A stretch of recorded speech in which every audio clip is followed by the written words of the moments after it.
Hey y'all, it's your boy Lucas with the kinda first episode, kinda second episode of NASCARVILLE USA. Today we're just going to talk about the drivers, talk about the big stories of the 2021 season, and just all that jazz. First, we start with Quinhof, the driver of the Zero car. Honestly, he's one of the worst drivers in the sport right now. I know that's awful to say, but last season, pretty much any mid-race wreck he was involved in, he doesn't have the talent, matched with having really bad equipment. It's just, he's kind of a filler spot. It's just unfortunate. Next, we have Kurt Busch, the driver of the one car. Unfortunately, he's hitting the twilight of his career. I hate to say that because Kurt Busch has been racing for as long as I remember. He's always been one of the top drivers. I'm not saying I don't think he's ever going to win again. And he's going to be a playoff driver this year, I think. But he's probably not going to win this year. And I don't know how many years he has left. Maybe 2 or 3, but yeah.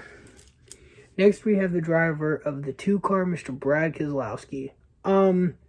He's a top 5 driver in the sport. That might be, disagreed with. There's 8 drivers, in my opinion, that you can put in there, but I have him solidly in my top 5. He's going to have a monster year. I have him at about 4 wins. There's a good chance he could get more.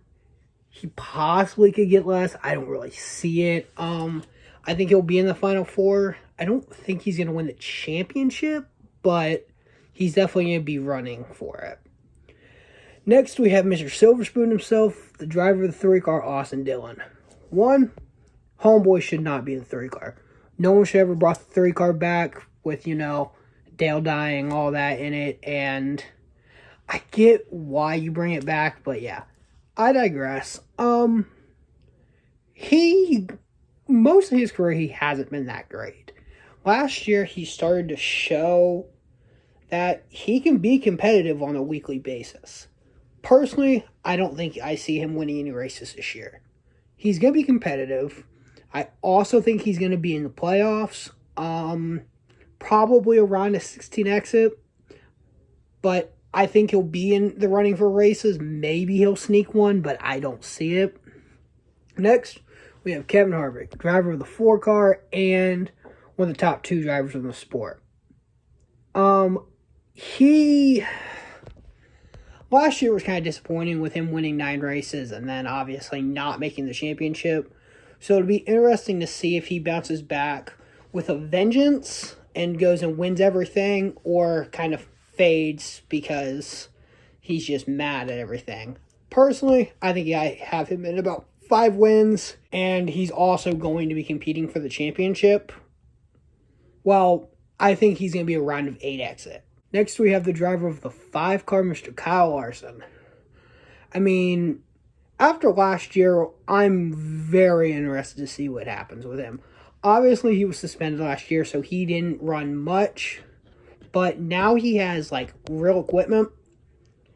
And, yeah, I'm really interested to see what happens with him.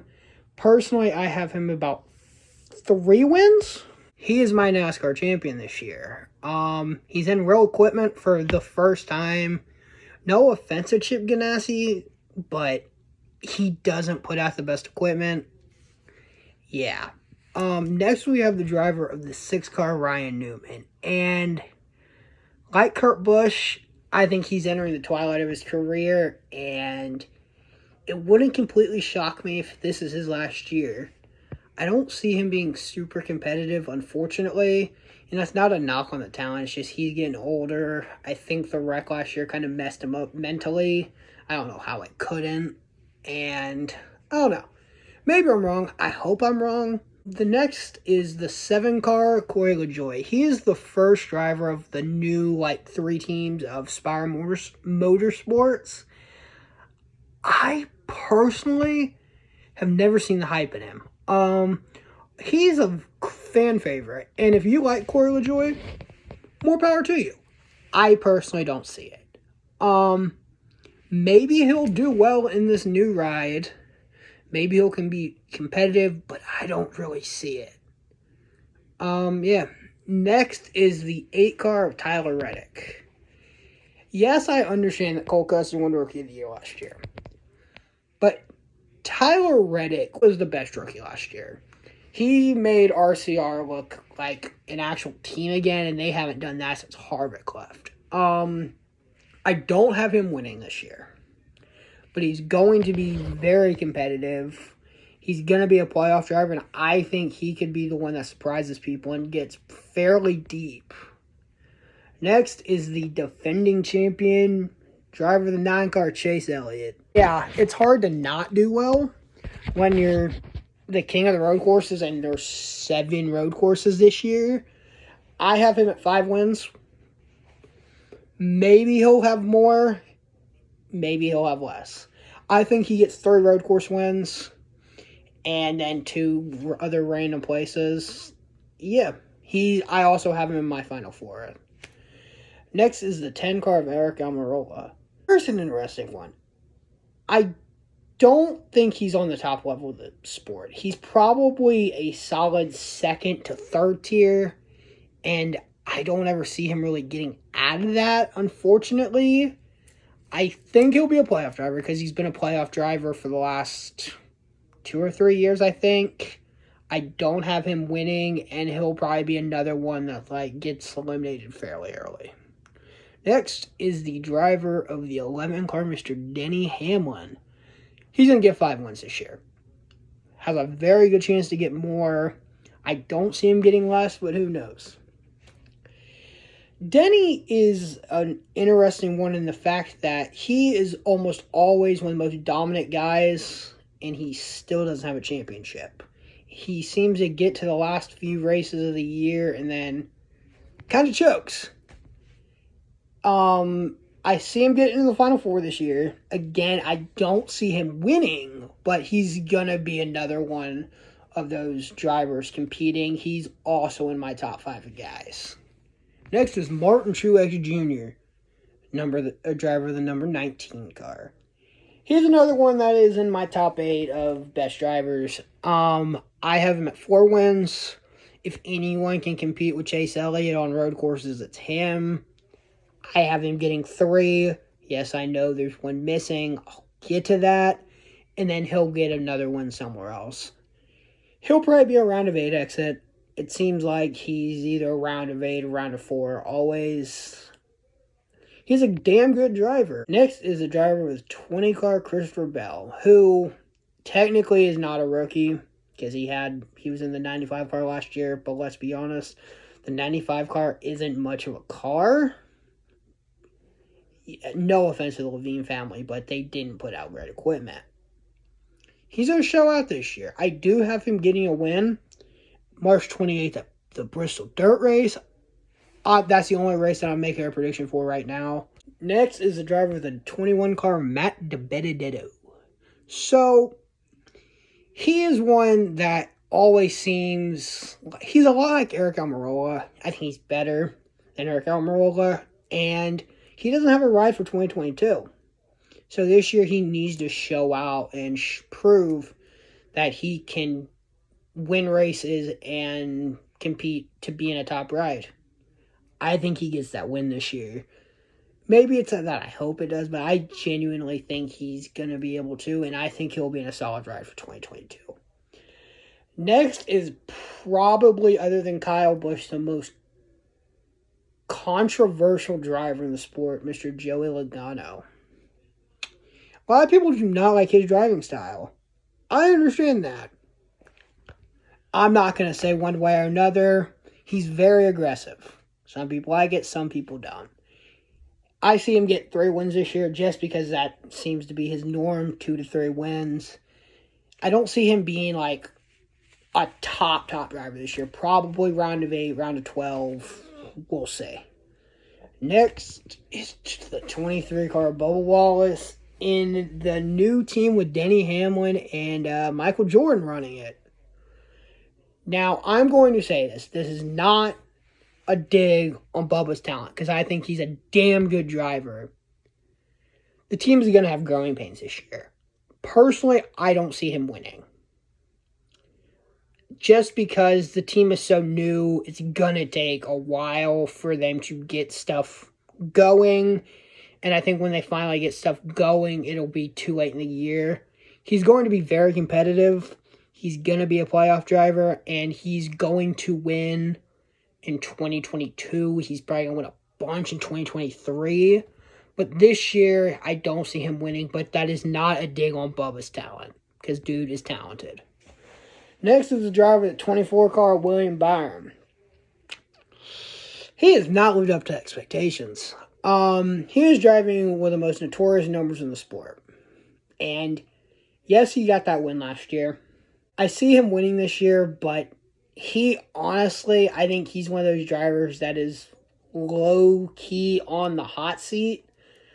We'll see.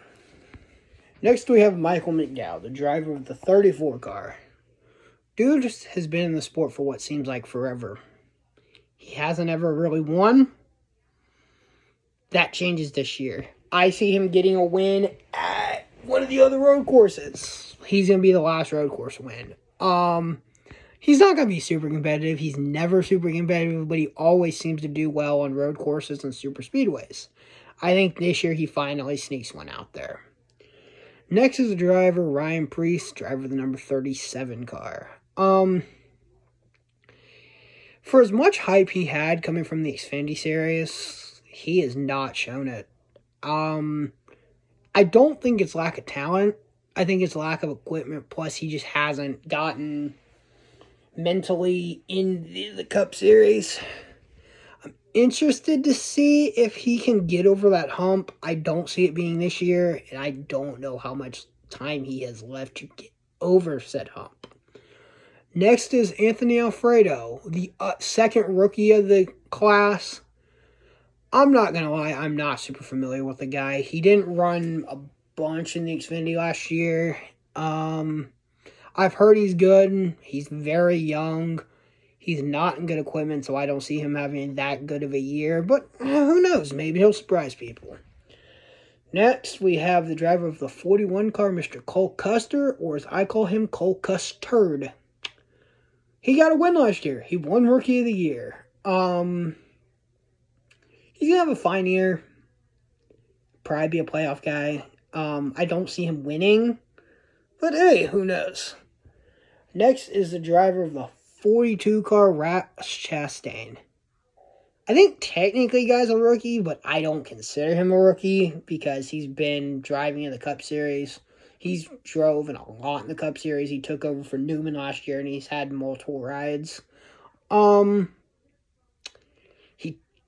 He's not in the best equipment, and I think homeboy's a little overrated. I don't see him winning this year. I don't see him being super competitive, but hey, who knows? Next is the driver of the 43 car, Erik Jones. Homeboy got screwed last year. Gibbs gave up on him, and I don't think it's right, but who am I to say? I'm not Joe Gibbs. He's going to be good this year. He's going to surprise people. Dude is one of the better drivers, and I would like to see him get back in a better ride in the coming years. I don't think he wins, but he'll be there. Next, we have Ricky Spinhouse. Oh, I'm sorry. I mean Ricky Stenhouse. Here's what homeboy's going to do this year. He's going to wreck people at the super speedways. He's going to wreck people at the road courses. And he won't be competitive enough in the mile and a half to wreck anyone. Dude's just not good. Plain and simple. Next is the driver of the 48 car, Alex Bowman. He's taking over for one of the GOATs. The expectations are very high, and he's been solid in the Cup Series. I wouldn't say he's been great, but he's getting there. He'll be pretty competitive. I see him getting a win this year, and I'm intrigued to see what happens with him. Finally, we have the driver of the 99 car, Daniel Suarez. He's another guy that's been kind of screwed in the sport. He's been given up on a lot, which is rather unfortunate. He won the 2016 Xfinity Championship, and he was kind of screwed from the start after having to replace Carl Edwards after his very surprising retirement. He's also driving for a new team, partly owned by Pitbull, which is fun. I don't think he'll be super competitive. I think he might get a couple top 10s at like road courses or super speedways. But who knows, maybe he'll be another one to surprise you. Thanks for listening, y'all. I know this was kind of long and I apologize. I plan on doing a Daytona 500 and every race after that stuff. So I'll see y'all next time. Thanks for listening to NASCARVILLE USA.